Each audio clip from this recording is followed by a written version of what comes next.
I don't ever slow up, no I don't take I got no love for the fakeness. If you wanna play tough and wanna hate this, I'll always show up and make a statement. Hello everybody. Sometimes when somebody gets into a fight or something in prison, they say after it's over with, they say it's squashed. I've never really believed that, and I'm going to tell you about something that happened that kind of proves my point. Like if you owe a debt or something and you get in a fight over it, that doesn't mean the debt is squashed just because you guys fought, and especially if you lost, you know, well, I lost, so it's over. No, that doesn't mean anything. And if you owe the debt and you won, probably definitely not over. Well, there's this guy, a young guy I knew, and a good dude, man. I liked him. He was funny. He was in the phone line. Back then, they didn't have the tablets or anything. You had to stand in this phone line, and there was only 2 phones at that time in the wing. So everybody's waiting on the phone, and even I was in line. Well, this one guy tried cutting, saying that he was next, said that he just left to go do something, and that he was in front of this guy, and this guy says, no, you never was. And there ended up being a fight. And they go to the hole, and they get out, and they put dude in he's in the same housing unit, but he's in another wing, but they put the young dude back in my wing, and I was giving him, some of us was joking with me, man, you getting in a fight over a phone, you know, just kind of joking with him. But everybody that was in line was mad, man, you just don't cut in front. I didn't know if he'd cut or not, because I was towards the back of the line. So I don't know, maybe the guy was telling the truth and that he did leave for something. But young dude said no, that he was just trying to get up there in front. And he didn't, because people will do that. They'll say, hey, hold my place, and then leave for a little bit and come back, go to their cell or whatever and come back. And he was just trying, according to the young guy, he used that as a way to get up there in front. Well, he tells me, he goes, well, I told him seriously. I said, man, you know, you need to kind of watch that guy. You kind of got the best of him. He goes, no, it's over with. He'll know not to do that again.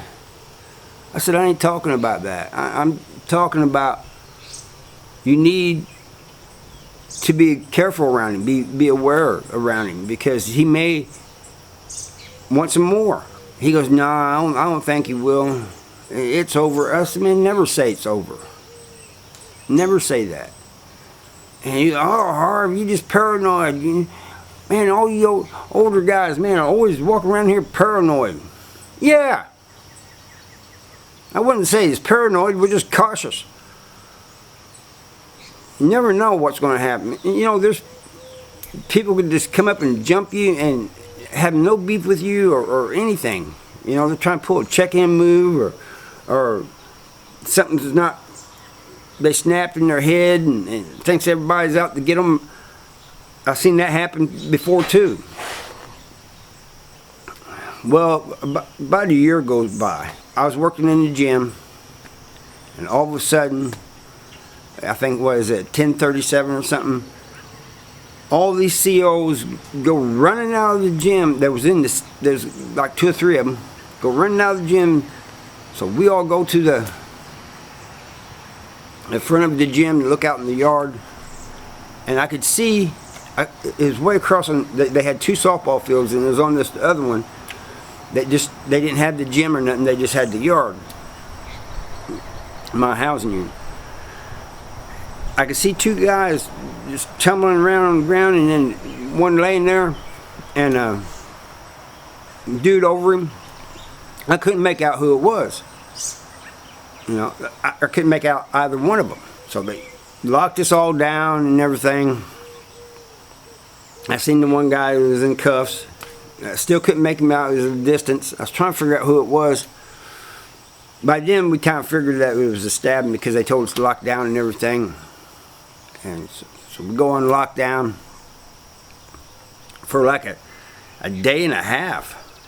You know, like the second day of it, they started It was, they said, a controlled movement.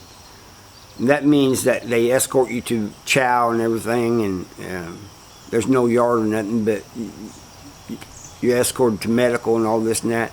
And then slowly we go back to full operation again.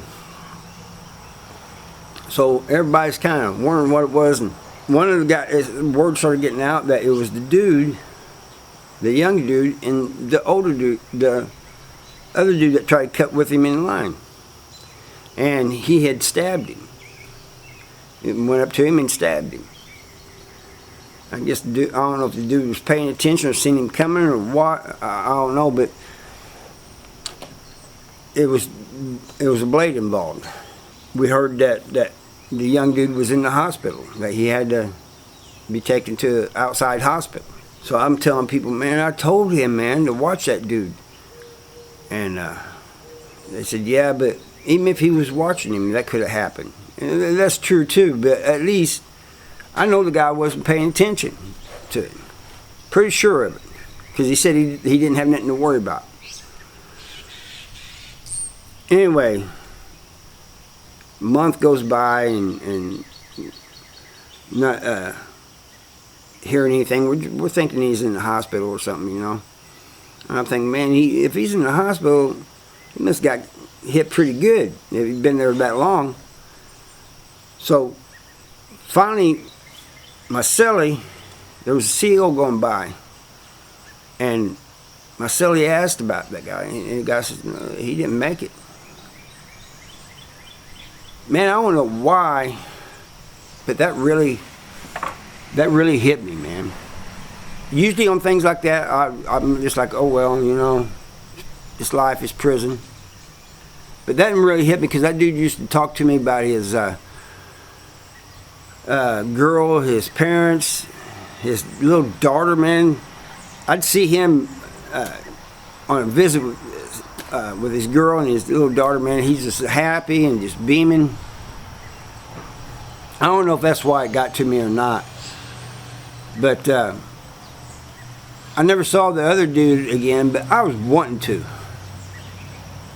I was kind of wanting to, and my cellie kept saying, you know, Harvey, let that go, man. It's just the way things is. You know, you just can't, just because it was somebody you knew, you just, yeah. Because it was somebody I knew, I can. You know, Harv, come on, man, you're trying to get out. Which is true too.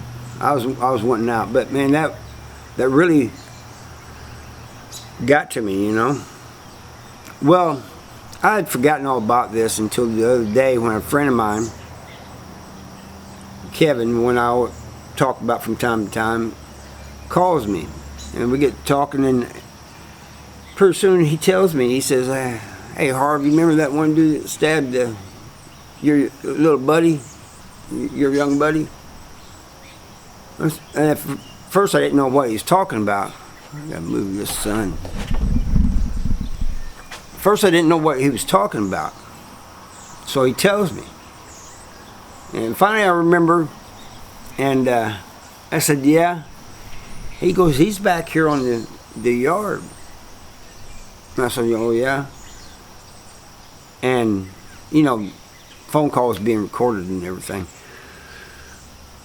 He goes, Harvey, and I knew what he was asking me. And I said, no. He goes, Harvey, I don't feel like I'm getting out of prison. I don't feel like they're ever going to parole me. I said, Kevin, no. And I said, you don't know that. I said, you could get out next time you go up. He goes, all right. Figured I'd ask. But I've been thinking about that young guy ever since he called, man. And that was a good dude, man. He had a family that loved him, had a little daughter. But the message is, man, you never know what's going to happen in prison, and you can't just assume because you get in a fight with somebody that after it's done. People hold grudges sometimes in prison. And if they can't beat you, the fist fight, they may come back with the blade. They may wait until they think you ain't paying attention or anything. Anyway, that's all I got for you. Now thank you for watching.